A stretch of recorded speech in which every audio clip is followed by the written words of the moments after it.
All right, let's jump right in.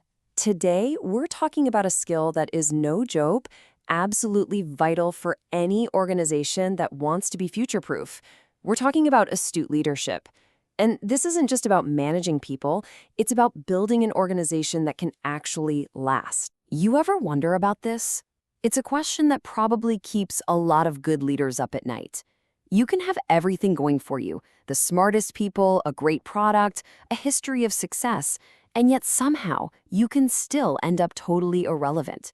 So how on earth does that happen? And this quote, well, it just nails it.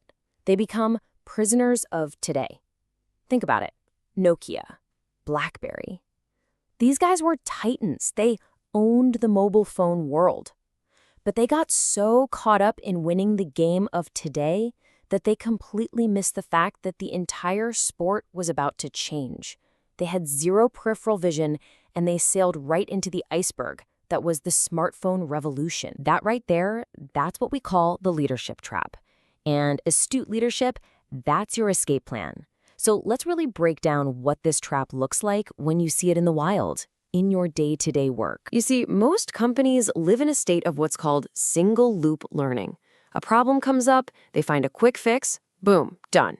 Sales are dipping? Okay, let's run a sale. It's totally reactive. It's like putting a Band-Aid on a deep wound. But an astute leader, they practice double-loop learning. They don't just ask what happened, they ask why.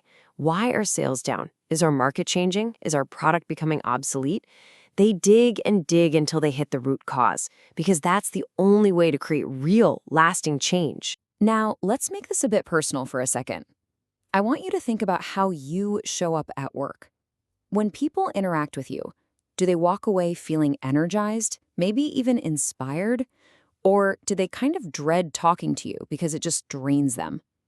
The source material calls these two types energy triggers and energy drainers. A huge part of the leadership trap is accidentally becoming an energy drainer for your team instead of the spark that ignites them. And that's really the bottom line here. The old school conventional way of managing, focusing on rules, processes, and just patching problems, it just doesn't work anymore. Sure, you might create some really efficient paper-shuffling administrators, but you're never, ever going to create the kind of transformative leaders who can see the future and inspire everyone to help build it. Okay, so if that's the trap, what's the way out? Well, the antidote is all about developing a totally different way of thinking. So let's dive into the mind of an astute leader. So here's the official definition. Astute leadership isn't about ticking boxes or hitting quarterly targets. It's a whole toolkit of skills for navigating the messy, complicated world we live in. It's about genuinely transforming people, not just telling them what to do.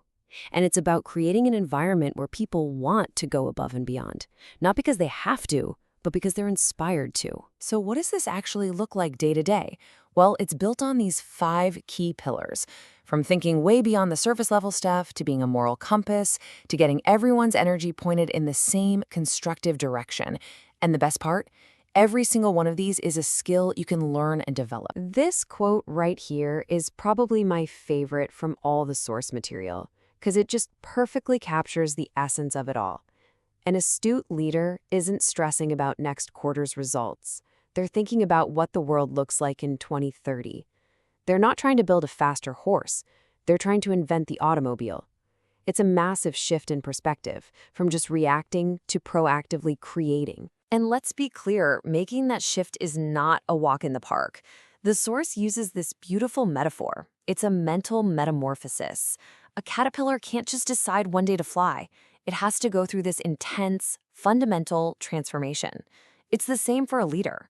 You have to go through a deep internal change to really see the world in this new way. Okay, so all this theory sounds amazing, right? But how do you actually start doing it? That brings us to our final section. We're going to give you a practical, hands-on playbook to kickstart your own transformation. We can break this whole journey down into 3 core missions. First, you've got to develop that strategic, future-facing mindset. Second, you have to master the art of transforming people, which is all about soft skills. And third, you use that foundation to drive real operational excellence. So let's talk about that strategic mindset. Here's your homework. Start actively questioning everything. Ask, why do we do it this way? And what if we didn't? Develop that peripheral vision. Start looking for those big, scary icebergs on the horizon, whether they're technological, social, or political. And get comfortable with constantly learning, unlearning, and relearning. What made you successful yesterday might be what holds you back tomorrow. Which brings us to energy. You can't just run your teams at 110% capacity all the time and then wonder why there's no innovation. You just create an army of zombies going through the motions. Astute leaders get this. They aim to have their teams engaged on tasks about 85% of the time, leaving that crucial 15% of white space for thinking, for creativity, for the next big idea to actually have room to grow. Now, transforming your people, that really does start with you. You have to be that energy trigger. You have to be the moral leader. When you consistently model that behavior, it makes it so much easier to build a team of givers who care about the collective good. And when that happens, those frustrating functional silos that plague so many companies just naturally start to crumble. Here's a perfect analogy to make this all crystal clear. Imagine a mechanic versus an automobile engineer. The mechanic, they're your single-loop learner. Your car makes a funny noise, they find the broken part and replace it. Symptom fixed. But the engineer asks why that part failed.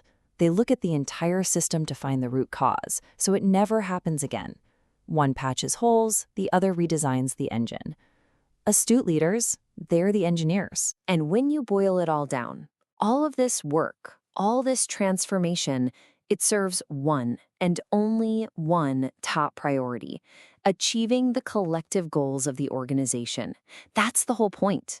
Having a team that works interdependently isn't just a nice to have, it's the only way to win. So we're going to leave you with this one question to think about. I want you to really look at your team, your company, and most importantly, your own leadership style. Ask yourself honestly, are you building a team for today? Are you just perfecting the horse and carriage? Or are you building an organization for the world as it's going to be? The choice really is all yours.